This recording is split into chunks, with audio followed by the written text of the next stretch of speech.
Vamos lá, vamos começar agora o livro Céu e Inferno, né? A segunda parte, o capítulo 2, que trata da Condessa Paula. Todo mundo achou aí, gente? Achei. Rô, Sim. Juliana, Estefânia, Cida, Simone, Renata, todo mundo achou? Eu estou. Achou? Ah, você conseguiu parar, né? A gravação.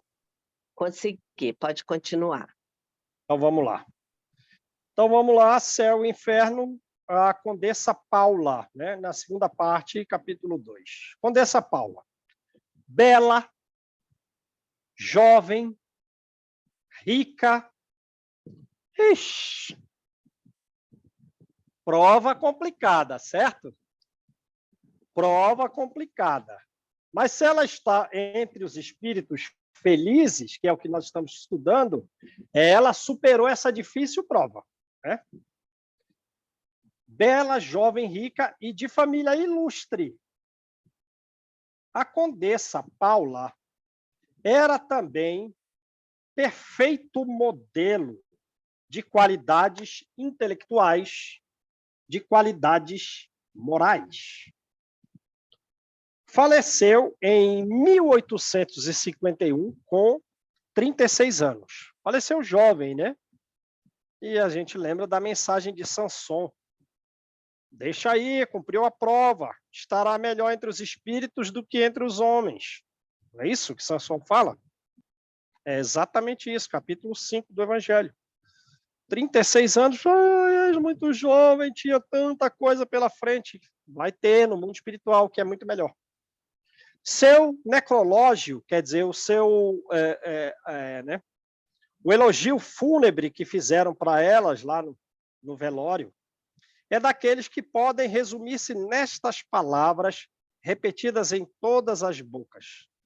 Porque Deus retira tão cedo essas pessoas da terra? Já falamos, é a mensagem de Samson. Ela cumpriu a prova dela. Muito melhor estar no plano espiritual do que estar aqui no mundo de provas e expiações. Felizes o que assim fazem abençoada a sua memória, né? Pelo menos eles estavam ali, né? Não entendendo as leis divinas, mas eram capazes de verificar que ela, apesar de bela, jovem, rica, de família ilustre, uma condessa, ela era um modelo de intelecto e um modelo de moral.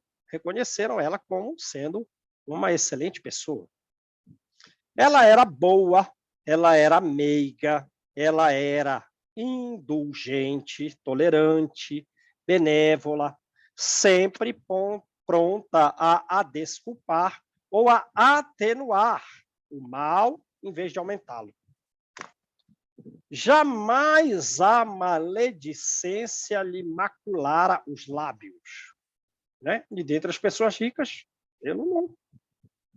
Mas ela, super comportada, sem arrogância, nem austeridade, era, ao contrário, com benevolência e delicada familiaridade que tratava os que lhe eram inferiores, sem quaisquer aparências de superioridade ou de uma proteção que fosse capaz de humilhar. Compreendendo que as pessoas que vivem do trabalho não são rendeiros, quer dizer, não são pessoas que ficam alugando imóveis, alugando coisas, mas as pessoas que estão suando ali para viver, compreendendo que as pessoas que vivem do trabalho não são rendeiros e que, por conseguinte, precisam do dinheiro que se lhes deve, seja pela sua condição, seja para se manterem, jamais reteve o pagamento de um salário sequer. Quer dizer, as pessoas que trabalhavam ali com ela, né, uma condessa devia ter muitos empregados, ela os tratava muito bem, ela pagava os salários em dia, antecipava salário, observava as condições de dificuldades pelas quais as famílias que estavam vinculadas a ela passavam, né? A necessidade que tinham para se manter, ela atendia sempre. A simples ideia de que alguém pudesse experimentar uma privação por sua causa, ser-lhe-ia um remorso de consciência. Então, né, ela ali, cuidando, puxa, a pessoa agora está necessitando de alguns remédios, foi algo incomum que aconteceu, ela atendia. Ela atendia, né? Não deixava ninguém experimentar uma privação das pessoas que estavam vinculadas a ela. Ficou doente, tem que faltar ao trabalho, ela não pertencia ao número dos que sempre encontram dinheiro para satisfazer as fantasias, sem pagarem as próprias dívidas, né? E isso é o que tem por aí, né? Pessoas que adquirem dívidas, são endividados e que não querem pagar a dívida, querem gastar o dinheiro em fantasias que vai trazer malefícios. As pessoas estão dormindo, mas ela não era desses, né? Não podia compreender que houvesse prazer para o rico em ter dívidas e se julgaria humilhada se lhe dissessem que os seus fornecedores eram constrangidos a fazer-lhe adiantamentos. Então, ela também pagava muito bem as pessoas de quem ela adquiria isso, adquiria aquilo, né? Por isso, só houve pesares por ocasião da sua morte e nenhuma reclamação. Ninguém reclamou, ela atendia bem todo mundo. Todo mundo sentiu um grande pesar quando ela morreu, com 36 anos. A sua beneficência era inesgotável. Mas não essa beneficência convencional, essa beneficência incomum, que se ostenta à luz do dia. Ela exercia a caridade de coração e não a que busca os aplausos do mundo. Só Deus sabe as lágrimas que ela enxugou e os desesperos que ela acalmou, pois tais virtudes só tinham por testemunha os infelizes que assistia. Então, ela atendia às ocultas, né? As pessoas estavam em uma grande dificuldade, a ponto de estarem chorando ou estarem desesperados, ela ia e acalmava, contornava a situação, e ninguém ficava sabendo disso, a não ser as próprias pessoas assistidas. Sabia como ninguém descobrir os infortúnios ocultos.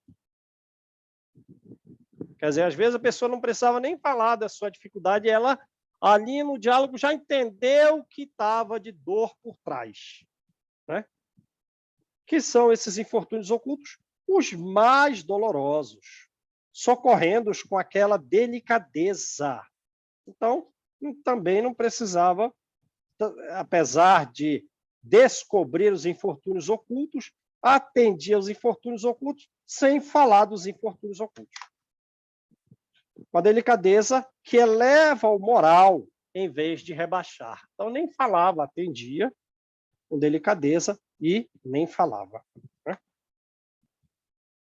Sua posição na sociedade e as altas funções do marido obrigavam-na a lidar com onerosos, com dispendiosos, com pesados encargos domésticos, aos quais não podia eximir-se, né? Então, era aquela mulher do evangelho, né? Rica, que tem que participar das convenções sociais, que tem que participar daquelas festas, mas, né, ter gastos com essas coisas, ela fazia, não podia se eximir, ela era uma dama, condessa do mundo, e participava disso também, né? Satisfazendo plenamente as exigências da sua posição. Ela o fazia, contudo, sem avareza, quer dizer, sem mesquinhez. e fazia com método, evitando desperdícios e superfluidades, e excessos, e coisas supérfluas, né? Então, ela tinha que dar uma festa, por causa da posição do marido, o conde. Ela não gastava tanto assim. Ela não tinha desperdício, não fazia coisas exuberantes. A tal ponto que lhe bastava a metade do que a outrem seria preciso para se desincumbir da mesma tarefa. Então, ela gastava metade do que outros para fazer essas festas, essas convenções sociais. Fazer com método e economia. E, desse modo, ela podia reservar uma parte maior da sua fortuna para assistir os necessitados, né? Já que as economias que fazia na administração da casa lhe permitiam destinar parte dessa fortuna exclusivamente para tal fim. Qual fim? Assistência dos necessitados.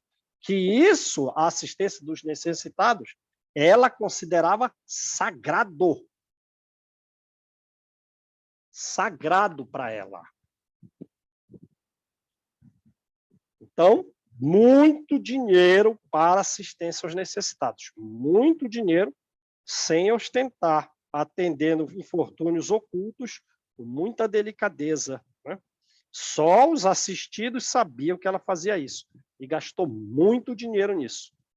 Encontrara, assim, meios de conciliar os seus deveres para com a sociedade e para com os infortúnios.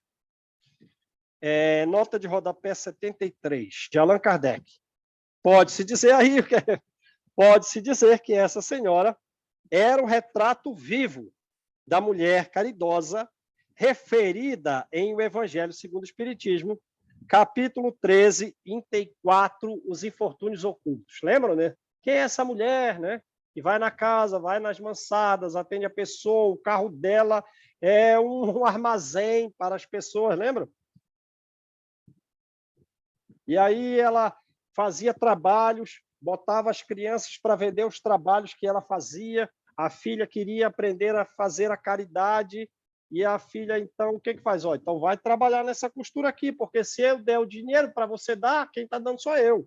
Então, mete a mão na massa aí, vai fazer as roupas, dá para as crianças vender. Uma dessas crianças encontrou num grupo social, minha senhora, não fala nada, porque assim se comportava Jesus. Não precisa ser dizer que sou eu que te atendo lá. Um dos seus parentes, iniciado no Espiritismo, evocou-a 12 anos depois de falecida, obtendo a seguinte comunicação em resposta a diversas perguntas. Nota de rodapé 74, também de Kardec. Desta comunicação, cujo original é em alemão,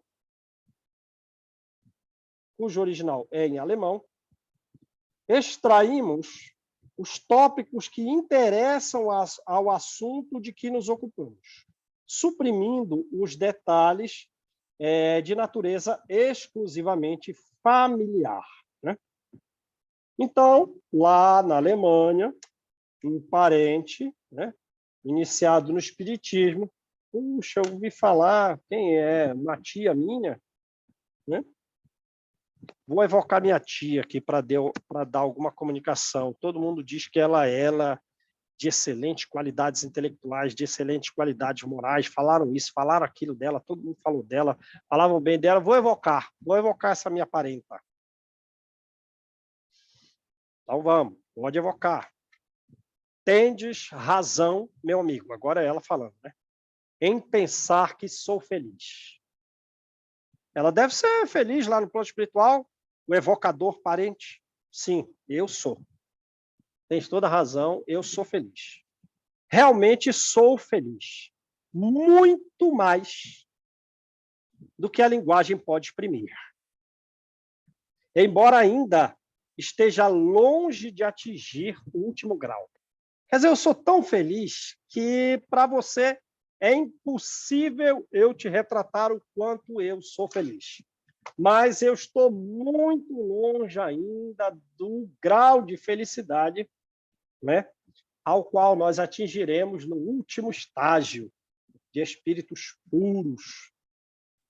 Estive na Terra entre os felizes. Aí esses felizes já quer dizer os ricos, né? Os belos, os jovens. Pois não me lembro de aí haver experimentado um só desgosto real. Juventude, saúde, fortuna, consideração das pessoas para comigo, já que eu era uma condessa, eu tinha tudo o que entre vós constitui a felicidade. Eu era rica, eu era bela, eu era jovem, eu tinha fortuna e todo mundo me admirava. Todo mundo me admirava. O que é, no entanto, essa felicidade aí terrena comparada com a que desfruto aqui?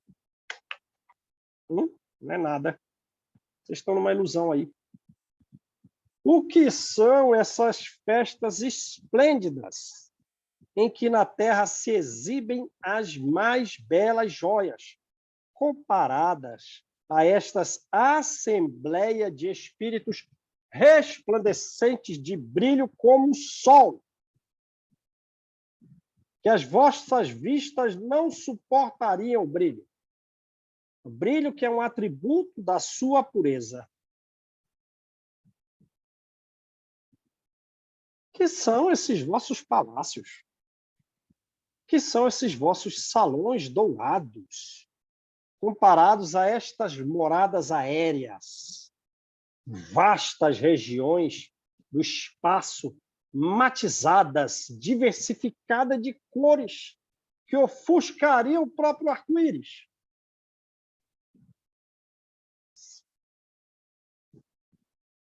A que se reduzem os vossos passeios nos parques, comparados aos percursos da imensidade mais rápidos que os relâmpagos? Vamos fazer um passeio no Parque das Nações? Isso não é nada, você não está sabendo nada. Eu vou para a Suíça. A Suíça é um lugar belo, muita grama, montanhas de neve. Isso não é nada. Eu vou fazer um percurso pela imensidade com uma velocidade do relâmpago. Você não tem ideia que é isso.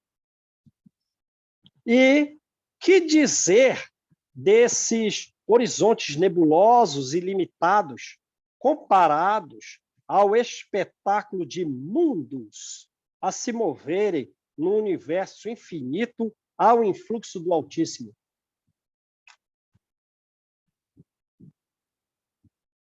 Você está achando que essa região aí da Terra tá bela? Meu amigo, eu estou morando nos anéis de Saturno. Você não tem ideia. Estou morando em Júpiter aqui, eu estou a estrela mais brilhante do céu, em Sírios. Pode esquecer, isso aí não é nada. Como são monótonos os vossos concertos mais harmoniosos. Chama aí a Orquestra Filarmônica de Berlim. Puxa, olha, vou comparar com o que eu tenho visto. Esses vossos concertos mais harmoniosos são monótonos. Tem relação à suave melodia que faz vibrar os fluidos do éter e de todas as fibras da alma. E como são tristes e sem sabor, sem gosto, sem graça, insípidas as vossas maiores alegrias comparadas à sensação inefável de felicidade que nos satura todo o ser, como um eflúvio benéfico, como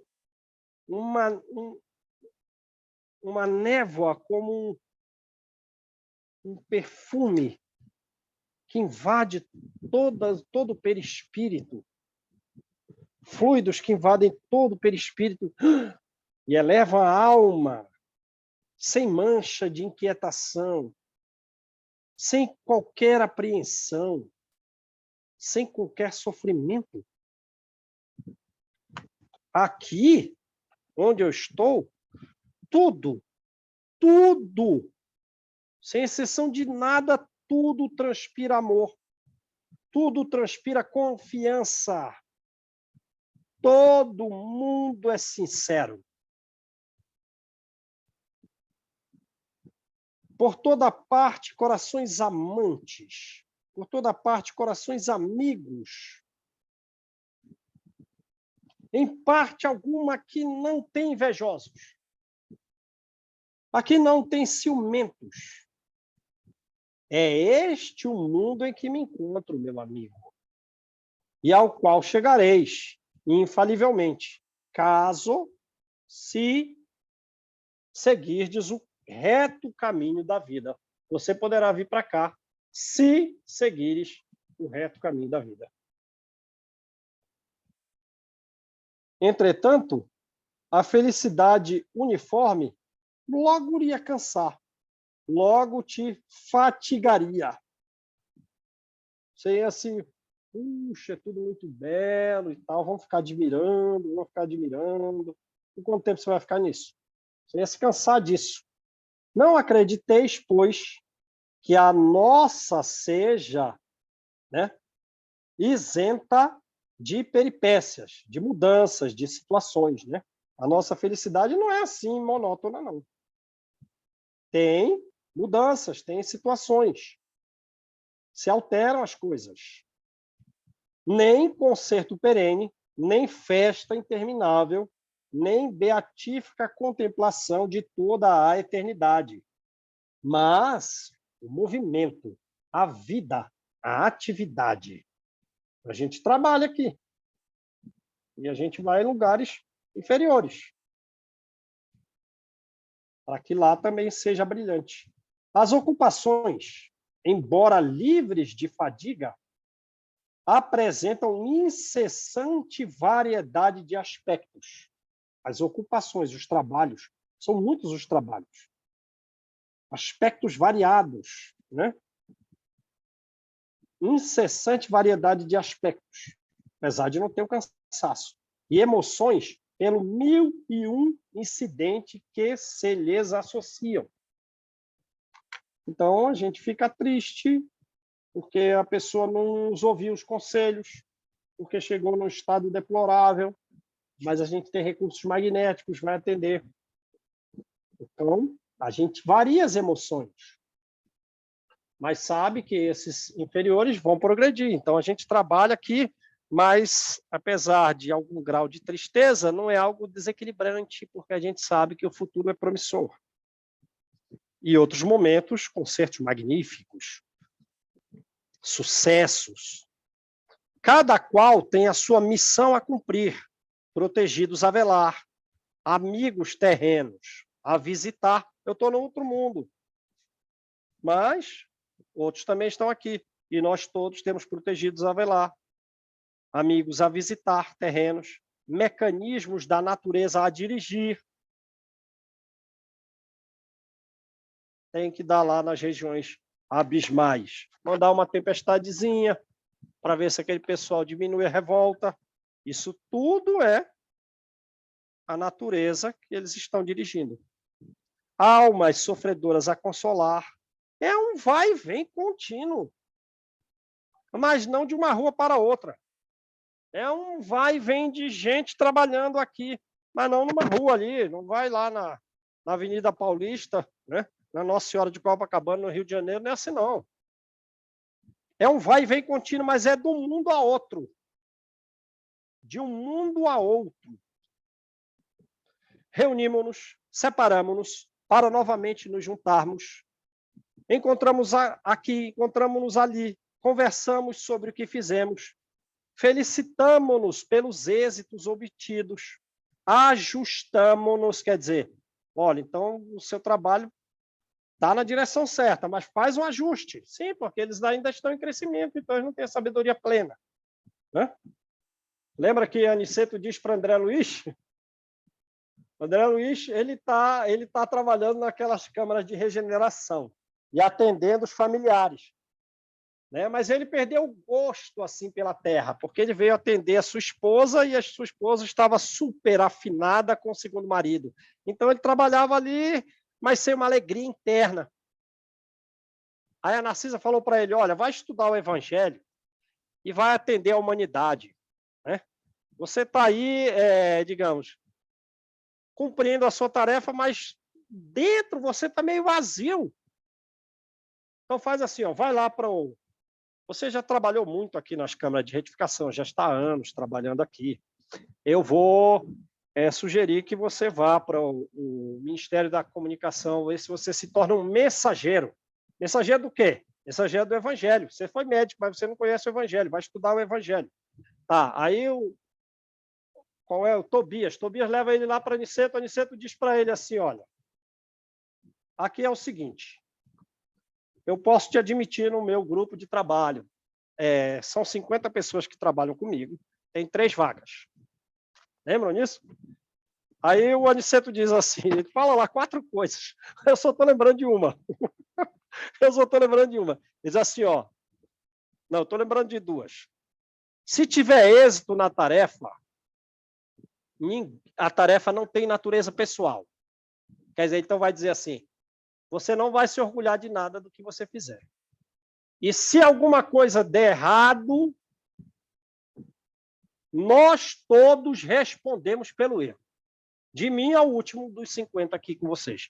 Nós todos responderemos pelo erro. Ele fala mais algumas outras coisas lá, como tipo assim, você tem que não esperar condecoração, você tem que se dedicar ao máximo, aguentar o sofrimento e tal. Está disposto? Então veja o que ela diz aqui. Ajustamo-nos, quer dizer, eles não são superiores assim. Talvez venha a inspiração do alto, mas só captei 70%. Vamos refinar, vamos ajustar o trabalho. Assistimos-nos mutuamente nos casos difíceis, né? Finalmente, asseguro-vos que ninguém tem tempo para se enfadar por um segundo que seja. Então, não vai ter tédio aqui, porque é muito trabalho. É muito trabalho. Você não vai passar um segundo que seja enfadado. Neste momento, nesse período, a Terra é a nossa grande preocupação. Onde você está? Não sei, ela não fala. Está em Júpiter? Está em Saturno? Não sei, mas ela vem na Terra direto, como muitos espíritos. É um vai e vem de um mundo para outro para querer. A Terra é a nossa grande preocupação. Quanto movimento entre os espíritos! Quão numerosas são as falanges, numerosas, que aí na Terra afluem, a fim de lhe auxiliarem o progresso e a evolução. Lembrou o prefácio do Evangelho segundo o Espiritismo, né? Não lembrou? Aqueles espíritos superiores como estrelas cadentes. Já viram o prefácio do Evangelho? O prefácio do Evangelho, a gente acha que, digamos assim, é uma... isso aqui é uma poesia. Não é não. Isso aqui é literal, como se tivesse lá o Espírito da Verdade, lá observando a Terra inteira. Aí ele diz, ó, os Espíritos do Senhor, que são as virtudes dos céus, sim. Alguém é tão amoroso que a pessoa é o amor. Esse Espírito é o amor. Esse Espírito é tão sábio que qual é o nome dele? O nome dele é sabedoria. O nome dele é sabedoria. Ele inspira a sabedoria de todos na Terra. Qual imenso exército que se movimenta ao receber as ordens do seu comando. Ora, aí está Jesus no comando. Espalham-se por toda a superfície da Terra. E semelhantes a estrelas cadentes vêm iluminar os caminhos e abrir os olhos aos cegos. Quem são os cegos? Somos nós os cegos. Mas eu estou em vista aqui, eu enxergo, estou com óculos, mas eu enxergo. Não, João, você é cego de falta de raciocínio, falta de cérebro. E também você é cego de emoção, você é um pouco insensível ainda. Tem que desenvolver mais o amor para você ser mais sensível. Você está muito duro, coração duro. Olha, mas não vê ainda, né, João? Hã? Olha, mas ainda não vê. Olha e não vê. Olha e não vê, insensibilidade do coração, sabedoria pequena. Aí ali, mas são semelhantes a estrelas cadentes. Eles são as virtudes do céu e tem um comandante, espalhados por toda a superfície da terra. Aí ela diz aqui, a terra é a nossa preocupação. Quão numerosas falantes aí afluem na terra para auxiliar o progresso da terra e evolução. Disse aí aqui uma nuvem de trabalhadores ocupados em destrinçar, quer dizer, desentranhar, desenredar uma floresta sob as ordens de chefes experimentados. Aí todo tipo de tarefa para fazer a terra progredir. Aí ela faz uma analogia como quem diz, né, vamos dar um jeito nessa floresta aqui. Uns abatem os troncos seculares, eles arrancam as raízes profundas. Outros desbravam o terreno. Outros cultivam a terra e edificam a nova cidade sobre as ruínas carcomidas do velho mundo. Durante esse tempo, os chefes se reúnem e transmitem suas ordens por intermédio de mensageiros em todas as direções. Aí os chefes se reúnem. Aí vai lá Ismael com Jesus, né? Brasil, coração do mundo, pátria do evangelho. Mestre, não está dando. Não está dando, esse pessoal não está obedecendo. A gente faz uma influência e eles não estão captando nada. Pelo amor de Deus, mestre, me dá um passe aqui. Reúne, transmite as ordens, faz isso agora, tem um comando. Em todas as direções. A terra deve regenerar-se em dado tempo, pois é preciso que os desígnios, né, que as finalidades de Deus se realizem. É por isso que cada um toma parte na grande obra. Cada um. Do menos elevado ao mais elevado. Está vendo como foi aqui, né? O tanto de espírito superior, mediano, do nível de Kardec, né? Tomando conta, ajudando a Kardec. O outro mensageiro, que viveu lá no século XV, que ele teve que ver a sua esposa ser violentada, ver as duas filhas serem raptadas para se tornarem prostitutas e depois que caíram na degradação de saúde ficaram abandonadas, ver os filhos jovens ter sido levados para a guerra e depois terem sido mortos por imputação de crimes que eles não cometeram. E qual é a função dele? Eu tenho a função de guiar todos os centros espíritas da Terra. Essa é a minha função. Eu tenho que insuflar pensamentos positivos e afastar os pensamentos negativos que ainda estão cabendo na cabeça dos espíritas. Esse é o meu papel. Aí vem um médico, fica ao lado de Kardec. Mas também Jesus está ao lado de Kardec. Santo Agostinho, enfim. Até a viúva Fulon diz, eu venho te ajudar também. Aí ela diz aqui, é uma nuvem de trabalhadores de todos os níveis para cultivar a terra. Durante esse tempo, o chefe se reúne, transmite suas ordens por mensageiros em todas as direções. A terra tem que se regenerar. Essa é a finalidade que Deus quer que se realize. É por isso que cada um toma parte na grande obra. Não me julgueis, simples espectadora desta grande empresa. Né? Eu fui condessa na terra. Fui condessa. Mas você acha que eu aqui estou de braço cruzado? Não.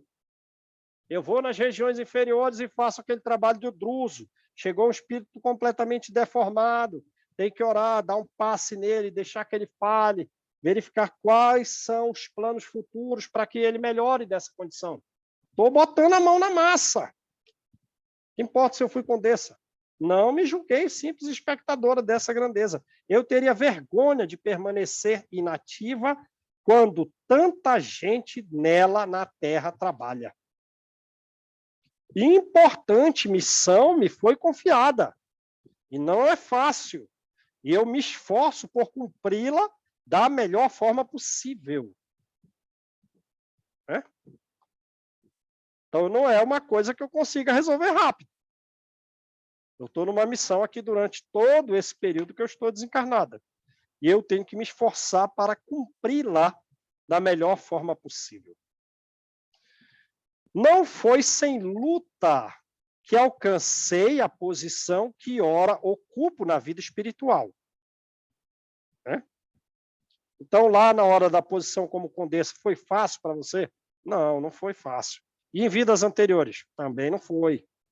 Não foi sem luta durante todas essas vidas que eu cheguei até aqui. E ficais certo de que a minha última existência, por mais meritória que vos pareça, não era, por si só, bastante para tanto. Quer dizer, não foi só por esta vida última que, sim, eu me comportei muito, apesar de ser bela, jovem, rica, eu ajudei muitas pessoas, ela não era suficiente para me dar o local no qual hoje eu estou aqui, nesse outro mundo maravilhoso. Maravilhoso, mas no qual eu não permaneço toda hora. Eu trabalho pela Terra, eu tenho uma missão a cumprir, como todos esses espíritos aí. Durante várias existências, eu passei por provas de trabalho. Eu passei por miséria.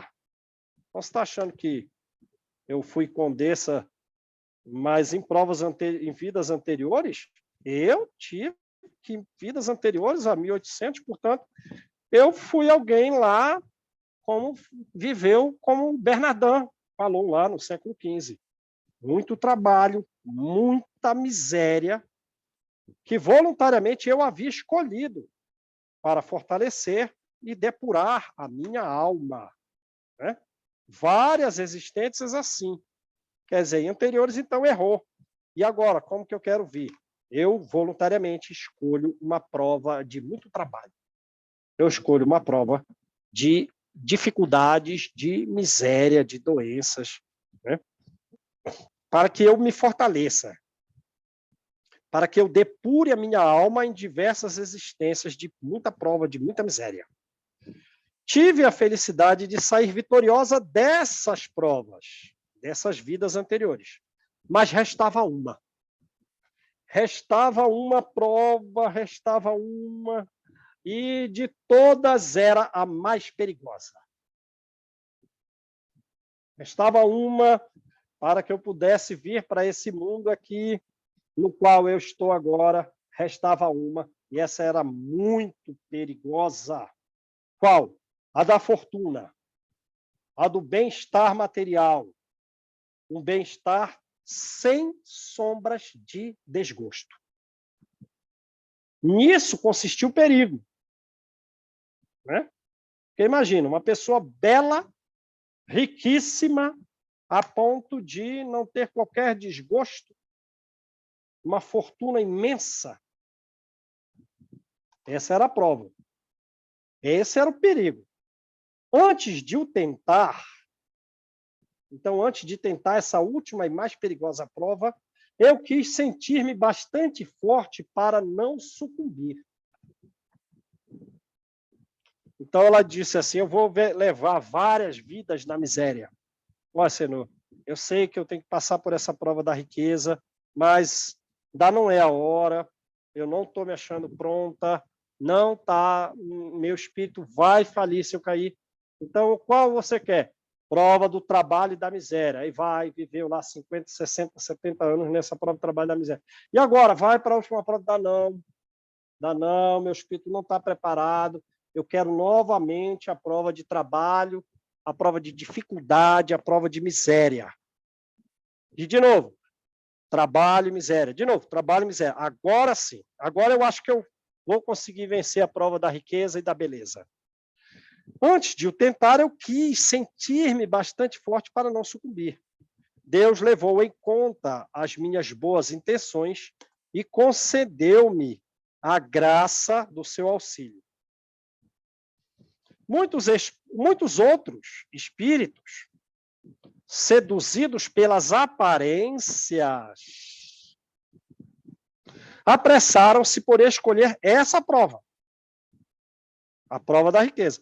Não, eu estou aqui nessa colônia superior, estudei muito o Evangelho de Jesus, estou sabendo tudo, estou há 100 anos aqui ao lado desses ministros sábios e humildes. Eu acho que eu já consigo. Eu vou nessa prova da riqueza. Aí, olha, você está seduzido pelas aparências. Não, eu consigo. Vai. Apressou-se por escolher a prova. Mas fracos, e muitos, para afrontar-lhe os perigos, deixam que as seduções do mundo triunfem sobre a sua inexperiência. Não é isso que fala o livro Nosso Lar? É isso. Como é o nome daquele... O livro Mensageiros. Como é o nome daquele Telésforo, né? Telésforo chega lá assim, olha, nosso lar tem que contribuir muito para o progresso da Terra, vocês têm que ser mensageiros vivos, mas o contributo de nosso lar está sendo mínimo. Vocês chegam lá e vocês estão falindo. Vocês chegam lá e vocês estão errando. Vocês saem de nosso lar para ser doutrinadores, para ser médios, para ser um palestrante espírita. Chega lá, vocês estão dando com os burros na água. Vocês estão errando sem parar. O contributo da nossa colônia para o progresso da Terra está sendo ínfimo. Puxa, chamou na chincha todo mundo lá. Aí é o que ela diz aqui, ó. Tá com pressa, escolheu essa prova, deu com os burros na água. Trabalhadores, estou nas vossas fileiras. Eu, a dama nobre, eu ganhei o pão, assim como vós, com o suor do meu rosto. Eu passei por privações. Tinha dia que eu não tinha o que comer. E os meus filhos também não. Não tinha remédio. Sofri reveses. E foi por isso que me retemperou as forças da alma. Então, eu escolhi a prova das dificuldades várias vezes antes de escolher a prova da riqueza. Não tive pressa. Do contrário, eu teria falido na última prova. O que teria me deixado para trás na minha carreira.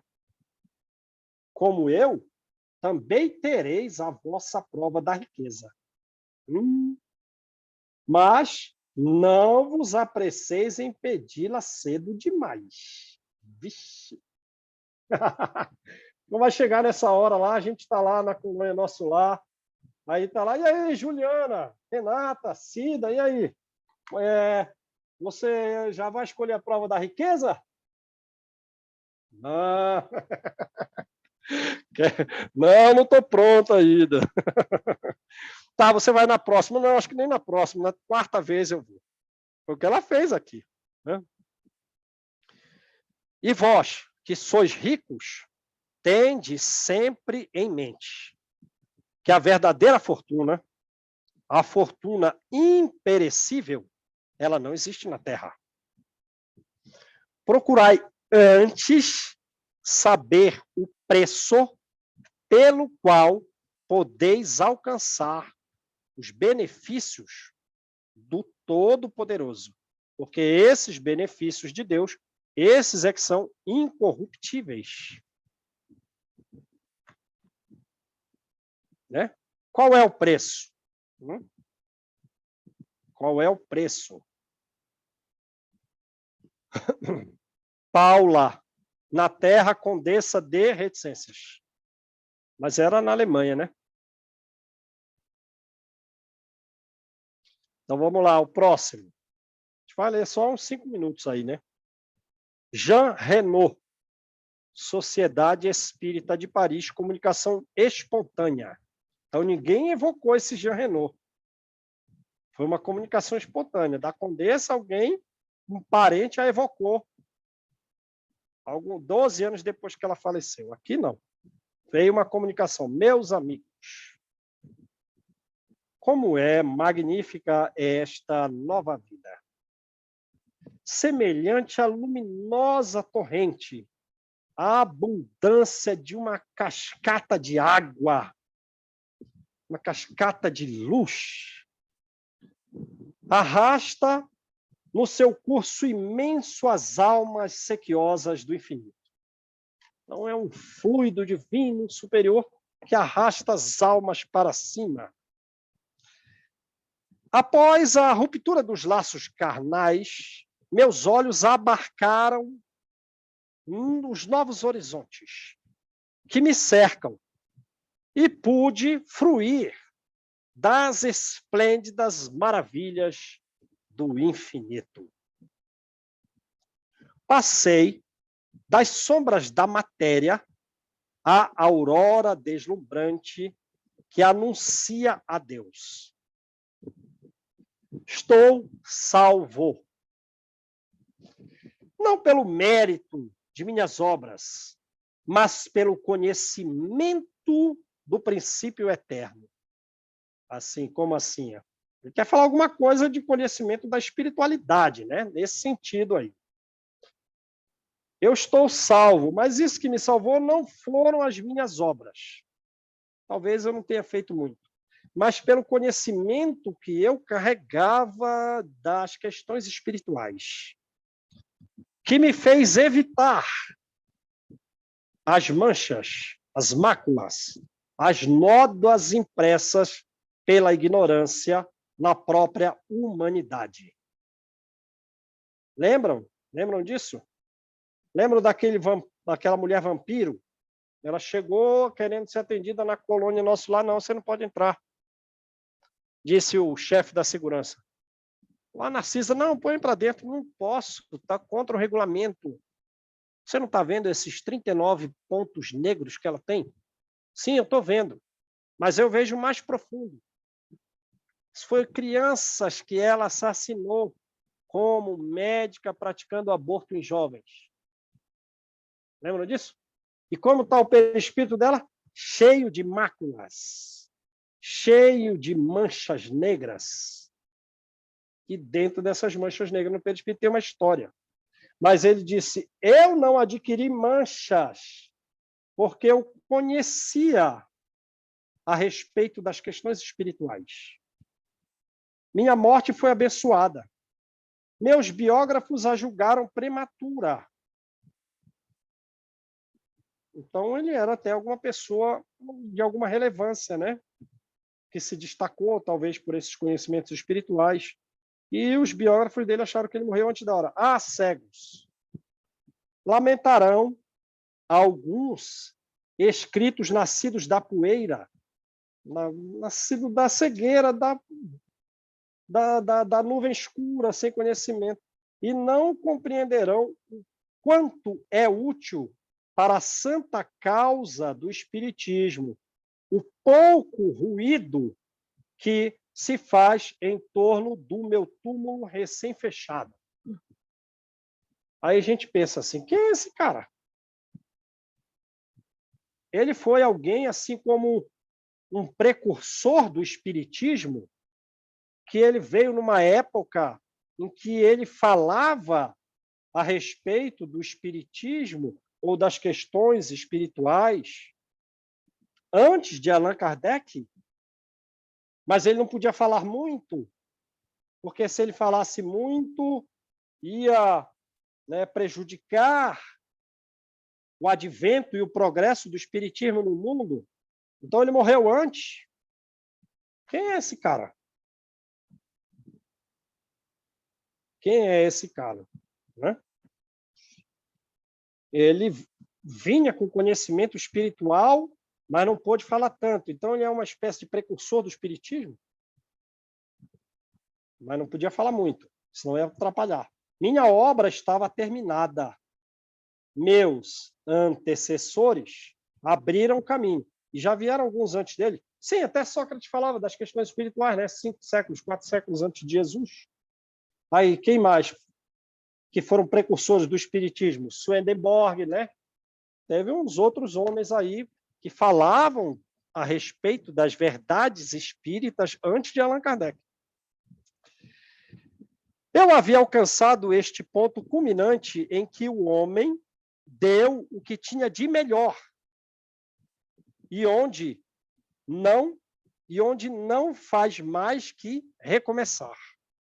Então ele deu o seu contributo, recomeçando o que outros homens falaram antes dele. Tem mais, né? Tem mais. Se a gente pegar a apostila do Estudo Sistematizado da Doutrina Espírita, tem lá uns 4 precursores do Espiritismo. Um deles era o Swedenborg, né? Minha morte desperta a atração dos letrados sobre a minha obra capital. A obra capital em que ele falava de verdades espirituais. Que interessa essa obra dele, a grande questão espírita, que eles fingem desconhecer, mas que em muito breve os empolgará. Né? Então, talvez alguns desses até que falaram da morte dele estejam reencarnados ao tempo de Kardec e o espiritismo vai chegar para ele. Mas ele fez alguma coisa importante com relação às questões espirituais na Terra. Glória a Deus. Ajudado pelos espíritos superiores que protegem a nova doutrina, serei aí, um dos batedores. Serei como aquele soldado que vai à frente, que vai adiante, que assinalam a vossa estrada. Então, esse Jean Renault, ele foi um precursor das verdades espirituais. Né? Beleza, gente? Vamos parar aí?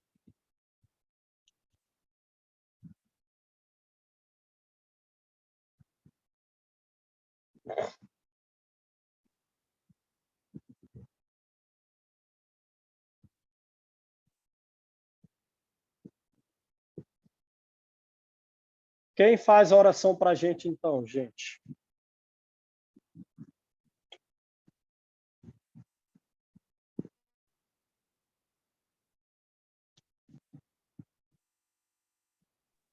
Eu posso fazer. Beleza, Renata. Então, agradecidos por essa aula, pela proteção espiritual que nós temos, pela essa aula maravilhosa que faz nós refletirmos do que nós estamos fazendo aqui na Terra, para onde nós iremos, conforme as nossas ações.